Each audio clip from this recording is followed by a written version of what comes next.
Hello guys, welcome back. In this video I will show you how to text appear and disappear on TikTok. First step is open the TikTok app on your mobile. Then tap on the plus icon in the bottom or to make your video.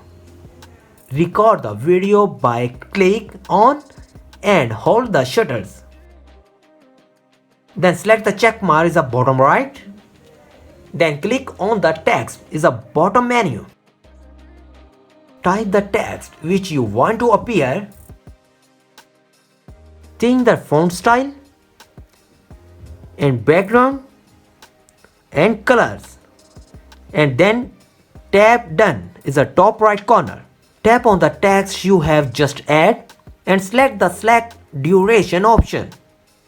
And set the duration period for which the text appear on video.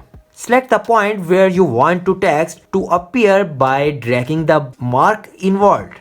The minimum duration for which your text has been appeared should be not less than 1 second. Click on the check mark in the bottom right corner and text will appear and disappear on your videos while you play it. Right now, keep making video and enjoy your time and entertaining your viewers. And next step is next. There is also a problem with this video. So ask about these comments any problem related to social media and internet. Let them know in the comments bar so that a video can be made on it. Please like this video and subscribe our channel and press icon for any updates and notifications. Thanks for watching.